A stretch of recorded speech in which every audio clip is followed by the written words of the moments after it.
The Rockies were the worst team in all of baseball this season. Let's talk about what went right, what went wrong on today's action-packed episode of Locked On Fantasy Baseball.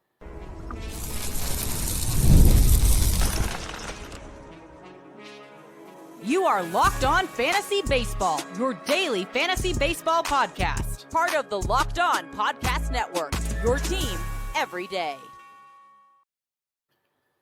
Hello, fantasy baseball fanatics, and welcome to the Locked On Fantasy Baseball Podcast, brought to you by the Locked On Podcast Network, your team every day. As always, we're your number one source of fantasy baseball knowledge, and thank you for making us your first listen each and every day. I'm your host, Dominic Martino, joined as always by my brother, my co-host, my partner in crime, Matthew Ahne. As you can see, if you're watching on YouTube, and if you are watching on YouTube and you haven't already, hit that little bell below. It's going to subscribe you to the channel and give you notification every time we drop a new episode. Or if you're listening on the audio side of things on a platform like Apple or Spotify, make sure you subscribe.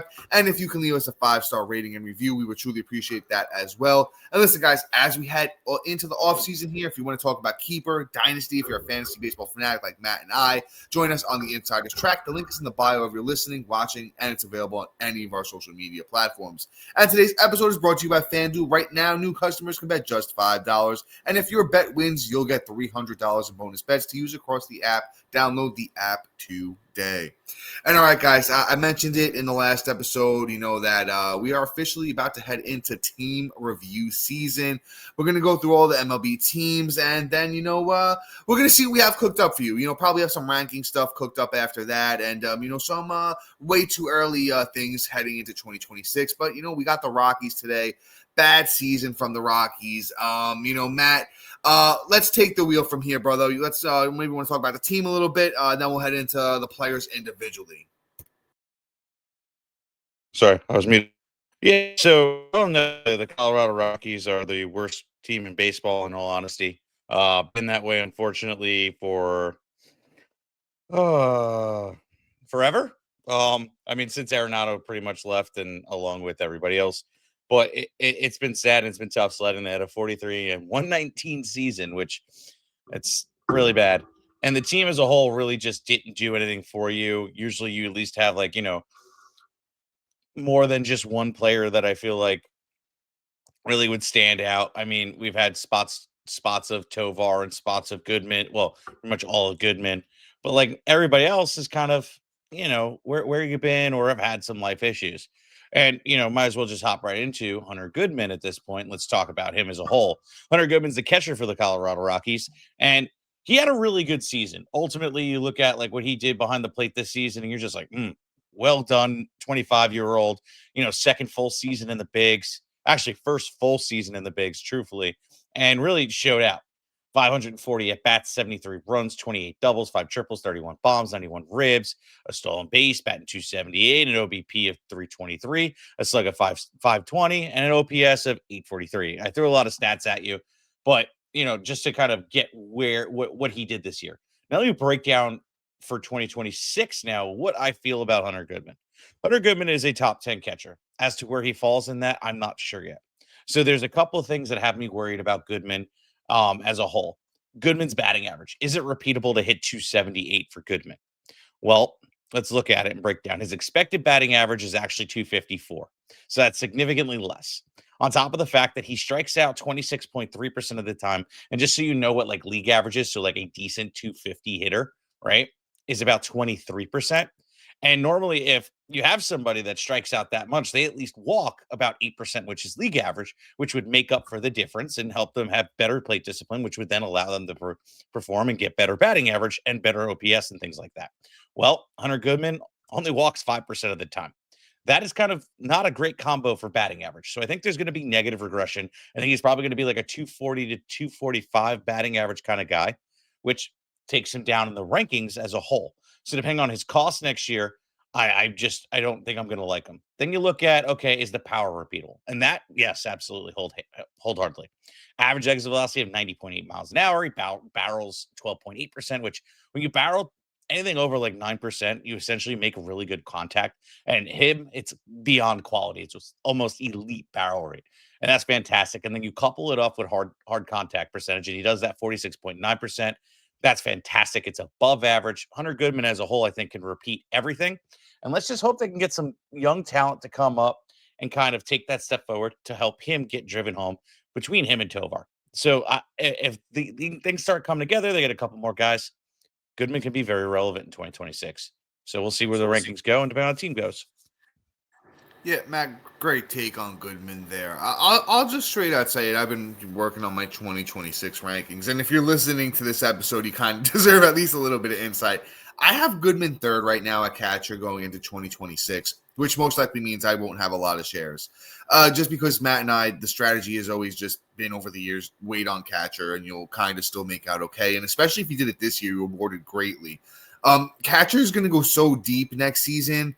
I think we're going to have a strong top 12, maybe even a good top 15, just because we've had a lot of overperformers. We have young kids coming up that have been really good. I think Goodman's going to be great. Matt, you talked about the regression in batting average. I fully believe in that. I think Goodman is one of those catchers. If you do pay up for him next year, take a stab at somebody late, whether it's a Drake Baldwin or an Ivan Herrera, who I think will get good value on next year. Grab somebody like that who's going to be at the lower end of the top 12.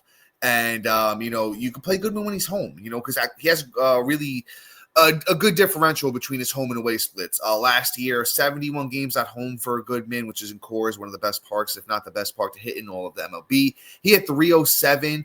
But the thing is, he hit 13 home runs in those 71 games, and he had 73 games away from Coors last year, 18 bombs. So the power still played either way, but he only hit 248 away from Coors. So the thing is, the batting average is going to play up. It's not like you can't play him away from Coors, but you're not necessarily going to get the batting average production in, those away parks that you do in Colorado. But Matt, otherwise, great breakdown on Goodman. I won't be drafting him where I think he's going to be taken next year, but I'm not going to blame you if you do. It's a great park. Hopefully this team can get better. And 91 RBIs and 31 home runs in a bad year for this Colorado team, outlook is good for Goodman. Let's move on to, a guy who I'm a big fan of. Let's talk about Mickey Moniak. Mickey Moniak, former number 1 overall pick, man. It's been a while, but I wish we had that Stain song. It's been a while. I don't know why that came in my head. But Mickey Moniak, was number 1 pick by the Phillies all the way back in 2016. Took a while to get to the bigs. Had a really nice season back in 2023 with the Angels. And, Matt and I covered him, pretty well that year. Took a step backwards in 2024. Wasn't really fantasy relevant at all. But this year actually had a pretty good year. 135 games for Moniak this year with those Rockies. 434 at-bats, 62 runs, 20 doubles, 8 triples, 24 homers, 68 RBIs, 9 steals, 270 batting average. And the thing is that the Rockies really weren't letting Moniak play every single day. And I just remember, watching him heat up and being like, damn, it's not like they have much else out there that, Moniak needed to be competing against, but wound up finding his way, was playing pretty much every day towards the end of the season, was hitting leadoff. In the last few games, was hitting second as well. I think if Moniak, stays there with Colorado, I think he's going to get the chance to just play it out next year, hopefully. Hey, could be, I don't think I got that far in outfield where I have Moniak ranked yet, but could be like a solid bench bat, in like a deep 12, 15, stuff like that. 5 outfielder league, maybe your 5th outfielder, bench bat in that kind of situation as well. But I think Moniak will have some fantasy relevance in, 2026. Your points leagues, it's a lot of doubles and triples, 20 doubles, 8 triples, but the walk to strikeout ratio does kind of stink for Moniak. So 22 walks to 110 strikeouts. So I don't want to say he's going to be that much of a difference maker of points leagues, but I do like the doubles and triples. So Mickey Moniak, definitely somebody to keep your eye on, only 27 years old, if you can believe it or not. I do like the outlook. I mean, Moniak sitting there and, at least closer to average in terms of strikeout ratio. I'm not going to be mad. I think he'll have more positive scores than he does negative in points leagues. He's just not going, when he has a really bad week, it's going to be bad. That's the only downside of probably starting him. But, if you look granularly, a 10,000 foot view, I feel like Moniak probably will have a pretty good season in all platforms at this point, as long as, what he's doing is sustainable. And that's the kind of key part. I think that what we saw this year in terms of the power, I think there's actually a little bit more higher upside if he can just get a little bit more, take that quality contact and just slap it around a little bit harder at the gym. And, he's just going to be A-OK going into next year, and he should be at least a decent productor for the team as a whole. But coming up next, we got guys like Ezekiel Tovar and Brenton Doyle and what's going on with them and what their outlook is for 2026, all coming up next. And all right, here we go. The NFL season is here, and FanDuel is making sure you're ready for kickoff with can't miss offers. Right now, new customers can bet $5, and if your bet wins, you'll get $300 in bonus bets to use across the app. I love using FanDuel because it fits however you like to bet. Player props, building same game parlays, even jump live in on the action live in mid game and as the action unfolds. It makes every game more exciting, whether you're watching your team or just keep an eye on your fantasy lineup. It's quick, it's easy, and it's the best way to add a little bit more energy to Sundays. So are you ready to play? Download the FanDuel app today by visiting FanDuel.com to get started. That's FanDuel.com to place your first $5 bet. And I got a bet for you to make that $5 bet count.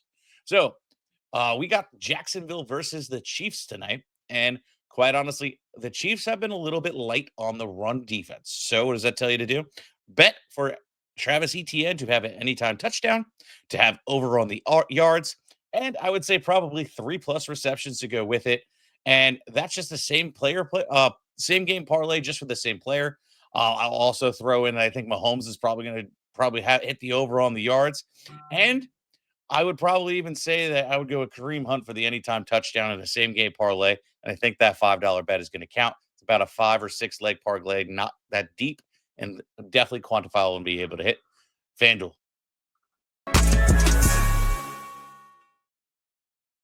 And all right, let's get back into it because we spent a lot of time talking here.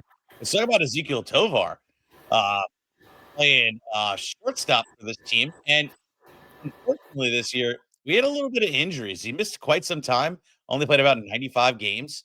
And, when he played, though, he was valuable. It was just a little bit not really what we expected out of the year from Tovar. I think injuries really hampered his production as a whole, obviously, right? He didn't play enough games, but we'll get into this. So 44 runs, 18 doubles, 4 triples, 9 bombs, 33 rib, 5 stolen bases, batted .253.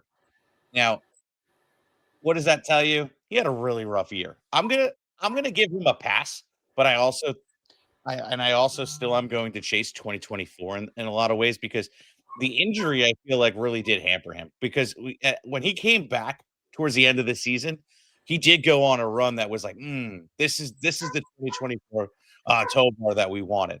So I'm still in, and I think he's going to come at a discount. So he's probably going to be a target going into 2026 that I feel like, okay, he's going to be the shortstop that is now underdrafted. And when you miss out all the top end talent at the top, like it happened this year, Tovar is going to be the guy to grab as long as he can stay healthy. Which, hey, maybe he's an Alberto Mondesi in disguise. We'll find out. Um, Tovar could be the value of 2026. Matt, great take there on Tovar. I don't have much to add except I agree. I kind of spoke on Tovar a bit this season and basically said one or two things was going to happen when he came back from injury.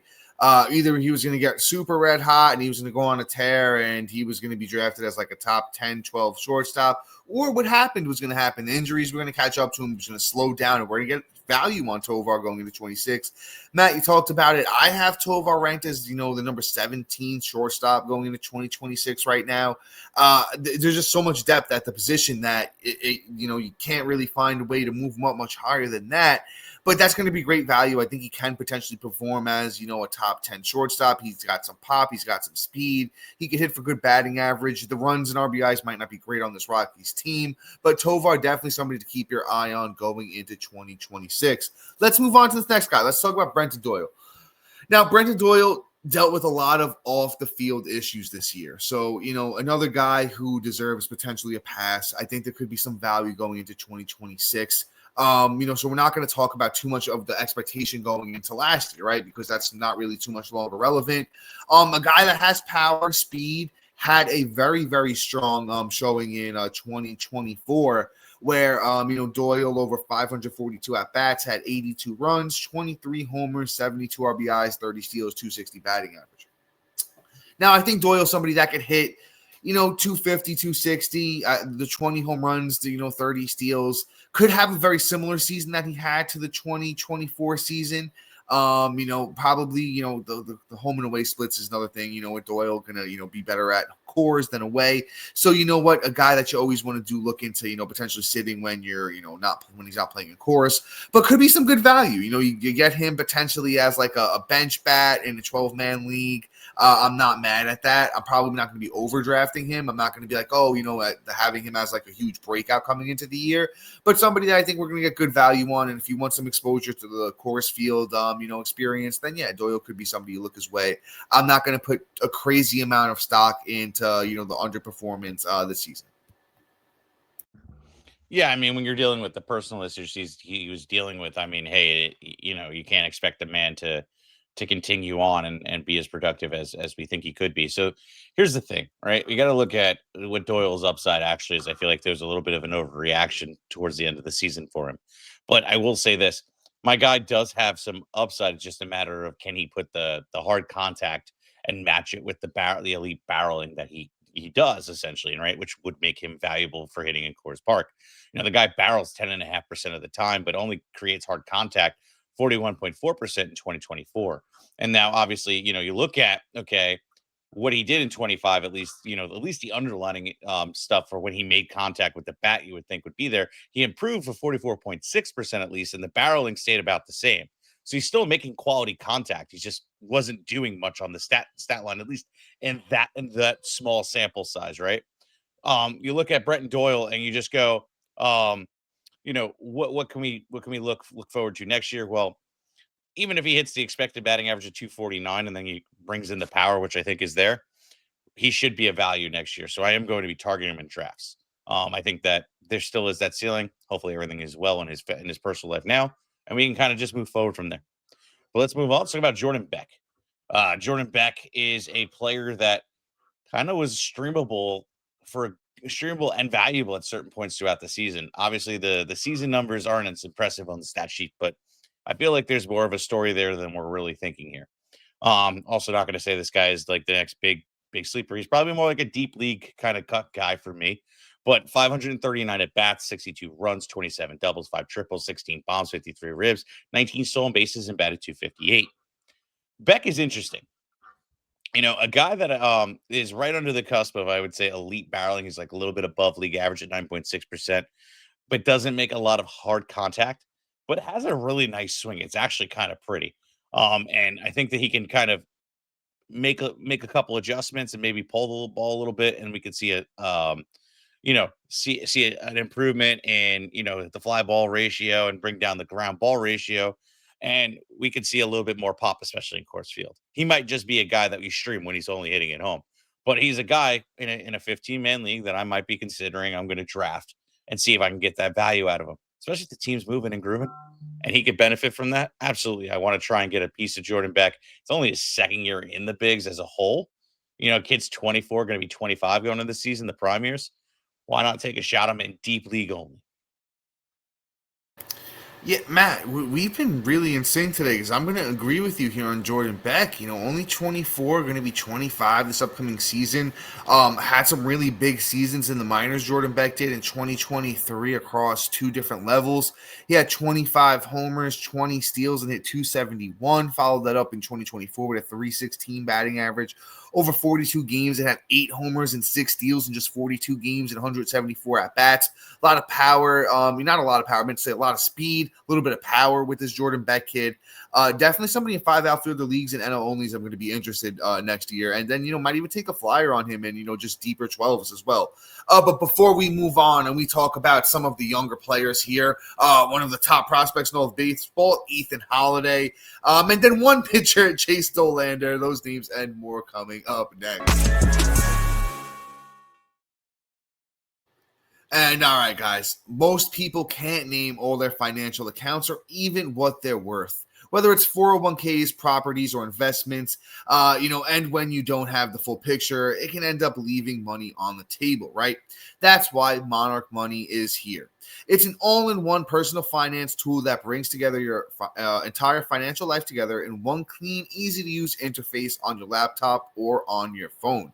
Monarch Money is built for people with busy lives. If you've put off organizing your finances, Monarch is for you. Monarch does the heavy lifting for you. It can link all of your accounts together in minutes, see clear data visuals, get smart categorization of your spending, and finally feel in control of your money without ever touching a spreadsheet. You can identify that you aren't saving as much as you thought. Monarch will help you notice an inefficient investment allocation and discover forgotten 401ks from past jobs. Don't let financial opportunities slip through the cracks. Use the code LOCKEDONMLB at monarchmoney.com in your browser for half off your first year. Once again, that's 50% off for your first year at monarchmoney.com with the code LOCKEDONMLB. And all right, Matt, you know what? I'm going to leave your guy for you. So I will switch things up here and I will go with this guy. I will talk about Mr. Ryan Ritter of those Colorado Rockies. Ritter was a fairly not too high-end prospect, but I believe he was at least in the top 50 before he moved out of eligibility, which he did. He played enough games this year with the Rockies, and he had some ups and downs, right? There were some bright moments, but there was some also, some tough spots too. So overall, Ritter this year played 60 games with the Rockies up in the bigs, had 187 at-bats, 22 runs, 9 doubles, 3 triples, a homer, 18 RBIs, 3 steals, 10 walks to 61 strikeouts, and he hit 241 over that time. Now, like I said, Ritter was, he had some prospect buzz, and we're going to get into, why here in a second. We'll talk about the 2023 season in the minors, where Ritter had 24 homers, 20 steals, a 281 batting average in 119 games played. Even this year in the minors, before we got the call, Ritter had 55 games in AAA, 218 at-bats, 45 runs, 13 doubles, 3 triples, 16 homers, 50 RBIs, 3 steals, and was hitting .304 with 34 walks to 54 strikeouts. Now the kid's got some pop. He's got some speed. I think Colorado's going to put together a nice little repertoire of young bats there. They got, like I said, we talked about Tovar, Moniak, Goodman. All these guys are, like 28 or younger. And I think that, Ritter being, 25 himself is going to be there, in 2026. He's going to get some run. It looks like he's going to hit in the ninth hole. Looking at projections of this lineup, could be good at the top of that lineup, to get driven in. So you're talking about a guy who could potentially go 20-ish. With some decent runs and potentially, I want to say he can hit 260 to 270. It's really hit good from batting average every step of his career so far. So I don't see, why he wouldn't be able to do something along the lines of that. But that's Ryan Ritter for you there. Definitely a name to look out for in 2026. Deep format though, deep formats. Yeah, super deep cut. But I mean, hey, this is the kind of stuff you look for. You remember these episodes for guys like this. And I'm not going to spend too much time because I do want to talk about the other guy, and that's Yankwell Fernandez, outfielder as well. Got the call. He's a higher end prospect in my opinion. He's a big boy. Fits like my kind of prototypical, favorite kind of prospect, right? A 6'2" guy weighing 200 pounds, and he's a big body man. And you look at like his profile on FanGraphs and how they pretty much graded his profile, right? Hitting 30 out of 40, game power 45 out of 55. The raw power is the key part, 60 out of 70, which is phenomenal, which means he has 70 upside power grade. Speed is 40 out of 30 and still can field pretty decently as well. That's what's going to keep him on the field. Now, the question is, does Ritter and Fernandez actually make the roster? These are the key parts. So these are guys we're going to be paying attention to come spring, because if they have a hot spring or they're able to make the roster, they become valuable. Specifically, Yankuel. I mean, Yank could probably yank all over everybody if he starts getting that back going. Dude hit literally last year in the minors that thrusted him into getting the call. 13 home runs through 243 at bats. Like, he was crushing the ball, 39 ribs, 43 runs. And then he was batting 284 in the minors. What he did in the bigs, I mean, it's just him adjusting. I mean, you go from AAA pitching to the bigs. Like, there is a significant difference, and most good prospects don't even make it. Pitching prospects don't even make it to AAA. So with Yankuel, he is just going to adjust. That's why spring's going to be very key for him. Deeply cut for now, but a guy I also might be saying in 12-man leagues, we might want to just add as our last pick of the draft, because he could be a serious power surge for you towards the end of that draft. So pay attention, write his name down, circle him in your draft book, because he might be a guy we're talking about come the end of spring. Yeah, Matt, great take on Yankwell here. Let's look for him if you need some power. Could be a decent contributor in batting average as well. Could be like, a 30 home run, 270 kind of guy if things work out for him the right way. But I'm excited to talk about this next guy. If you're not familiar, Mr. Ethan Holliday. So Jackson Holliday's brother, Matt Holliday's other son. Listen. They always say that the younger brother winds up being the better one, and I wouldn't be shocked. Think LaMelo Ball, right? He wound up being the best out of the three of the Ball brothers. I think Ethan Holliday might wind up being the best of the Hollidays here. 6'4", 210, so he's bigger than Jackson, right? Really known for that power stroke. Got 18 games in the minors last year. Only hit 239, but it was 18 games, small sample size. Did have 4 doubles, 2 homers. 6 RBIs, 12 walks, 33 strikeouts, but that's really nothing to, we're not going to put too much into that. So like I said, really known for that power. In Coors, it could really play up. I mean, Ethan Holliday is only 18 right now. I don't expect him to get the call next season. ETA, I want to say, is like 20, 27, 28 on the quicker side, 20, 29 on the more conservative side of things here. So when he first gets the call, I could see it being maybe like a 250, 260 batting average, a lot of power in that bat. The defense is okay, but the whole thing is he gets to work out with his brother every offseason, his dad. This is a guy that, going into, your rookie drafts, I wouldn't be shocked if you see him get taken first overall in some spots. There's some other guys that, I might lean in the other way over Ethan Holliday, but definitely a top 5 guy in rookie drafts. If you need that information, was taken 4th overall by the Rockies, in the last draft. So just somebody that really could be interesting in, 2, 3, 4 years from now, because I still think he's going to fill out that 6'4" frame. He's already 210. So a guy like Ethan Holliday, man, sky's the limit. Definitely somebody, I'm interested in those dynasty leagues, going into next year.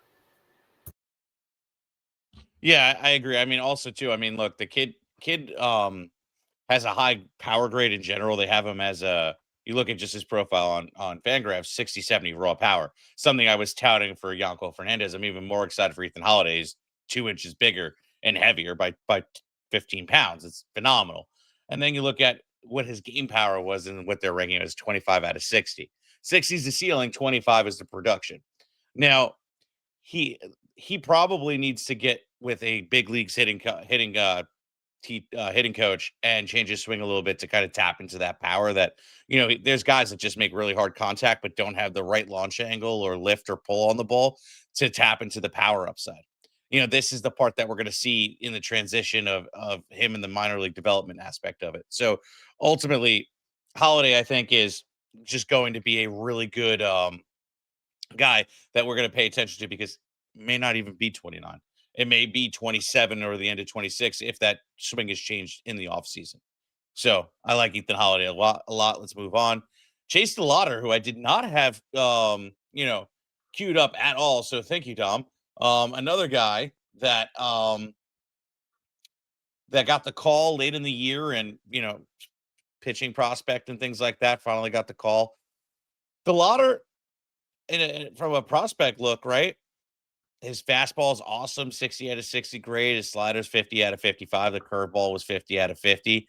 Really good. He was just known for a good command guy, and should be a guy that could do some things for the Rockies as a whole. Now, am I drafting a single Rockies pitcher? Absolutely not. But Dolander's interesting. He's a high-end prospect that was a good pitching prospect as a whole. Did he perform when he got the call? Absolutely not. But fastball sits at 97.8 miles an hour and is able to suppress the hard contact at 88.7 miles per hour on average exit velocity. The rest is dealing with the Coors Field and dealing with the adjustments to the better bats in the bigs. So what does 2026 look like? Really deep leagues is where I'm going to be targeting him. Dynasty, obviously, but like I'm not touching him with a 10-foot pole unless I start seeing him do some wonderful things in spring and anything shallower than 15-man leagues, because Dolander, as much as talented as he is and has as much as control as they're saying he has, I just need to see it a little bit more against big league talent. So spring's going to be very, very defining for him. Yeah, the only reason I wanted to throw Chase Dolander on here was just so we have a starting pitcher or any kind of pitcher for the Rockies. I felt like it would have been weird just to not have any pitchers on here. But, with Dolander, he was a high-end pick. He was the 9th pick by the Rockies. So, there could be some upside here. Matt, you talked about that big fastball. Has a nice curveball as well. If he could just figure out how to get it to work there in Colorado, there hasn't been many pitchers that have. He has the stuff, but just a name to keep an eye on there. But, guys, that is all for this one. Shout out to our everydayers and listeners making Locked On Fantasy Baseball your first listen. For your second listen, go check out the all-new Locked On MLB Game Night. Every game, every night, all season long. Get local analysis on a national scale. Find MLB Game Night on Locked On MLB on YouTube or wherever you listen to your podcast. But, guys, until next time,